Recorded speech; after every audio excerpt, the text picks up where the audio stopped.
for those that are brand new, they're just sort of like scratching the surface of the conversation around diversity, equity, and inclusion. It may have just came up for them. They're like, everyone's talking about this thing. What are the benefits of a DEI program, like a sound DEI program?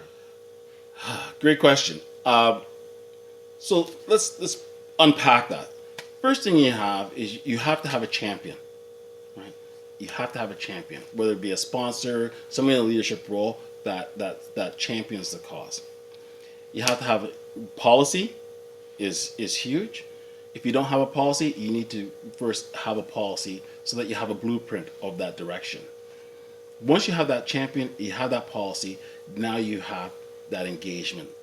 And the engagement starts by figuring out what your organization's needs are. The advantage of it is that you're going to have a balanced workforce. And that is premium, right?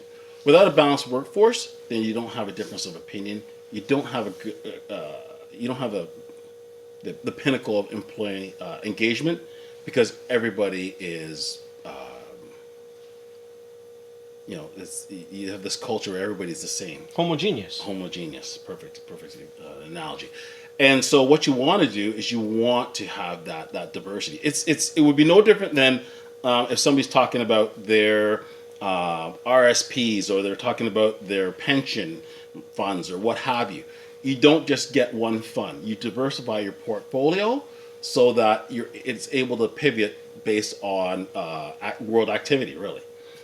And you want your organization to mimic that as well, so that you can pivot as there are different nuances that change within your workforce, right?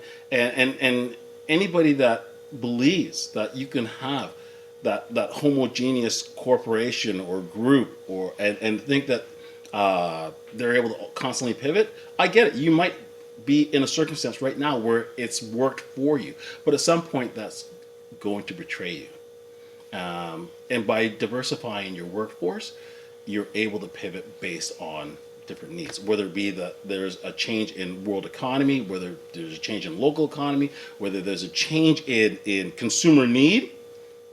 By diversifying your workforce, you're able to transition or pivot based on that. And you, quite honestly, you want to have that organizational credibility. Right? If nothing else, from a culture and marketing standpoint, you want to be able to have that mosaic within your organization, because then it says that I'm an all-inclusive employer. And what will happen is it'll allow other people to see you as the pinnacle of what they want to be part of. And there will come a point where you won't have to champion it, because it'll just be part of your culture. Probably, one of the world, not to name brands, but probably one of the world leaders for that would be Amazon, Apple. Right? Those are corporations that don't necessarily have to champion diversity, equity, and inclusion, because it's so ingrained in their culture that it is their culture, right? And I don't know of anybody that could fundamentally criticize them, because we all know it's part of their culture. And they've done it right, and they've done it right on a large scale. Now, do they have some challenges within their own corporate fold? Absolutely. But who doesn't? And quite honestly, when you have, I don't know what their employee numbers would be, but probably around 200,000 or 300,000 worldwide, you're going to have some challenges when you have a workforce as large as those corporations. But it doesn't mean that you don't aspire to having that diversity of opinion and that culture within any organization, whether you're 5 people or 500 people, where you have that difference of opinion and you're able to pivot based on emerging trends. Absolutely. And it's funny because, when I started to look at how we're going to build this company, it was like, and not to say you're the token black guy, but, at the end of the day, we needed a black perspective. Yeah. And there wasn't anybody that I could trust more than I could Keith Richards, because I knew Keith Richards. Keith Richards and I had worked together before. Absolutely. On this very same thing.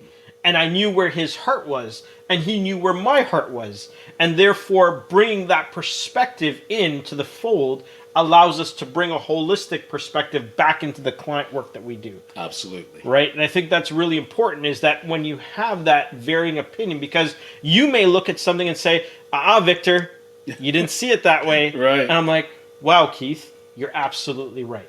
But if you look just like me, talk just like me, Right. thought just like me, Right. you'd be like, I agree, Victor. Good job. Right? And that's fundamentally what it's about. Absolutely. That is what it's about. Absolutely. Discourse. Absolutely. Right? It's about being able to have these conversations, having trust built into the organization, having respect built into the organization where if you say something I hadn't even thought about, that benefits me, the company, the bottom line, Right. the people we aim to serve, all stakeholders right across the board. Right. But we have to remember, there are employers that don't want that difference of opinion. They want somebody to say, good job. Thanks, boss. Right? And they don't want, and they exist because that's easy. If I say, you know, A, B, C, D, E, F, G, and everybody says, perfect. I'm a superstar, right? Yeah. Everybody agrees, right? Some people like, yeah, absolutely. Some Yeah. people like that, right? And that's unfortunate. At some point, that scenario will betray you. And they may turn around and say, Keith, it's worked for me for 5 years, 10 years, whatever. It doesn't really matter. I can't put time on anybody's destiny. But that's not where people want to aspire to, because at the end of the day, that's not going to give you a balanced workforce. And at some point, that scenario, that situation will betray you. Whether it be that maybe if you've got board of directors or funders that might turn around and say, you've got to change your business model because we can't continue to support this. Whatever the scenario it is, you need to have people that are willing to challenge you. You want to have people that are brave. You want to have people that are champions. You want to have people that are different, with that difference of opinion, and hopefully also have that capacity of understanding so that they can deliver their message in a way that you can receive it and be okay with it as a leader. Absolutely.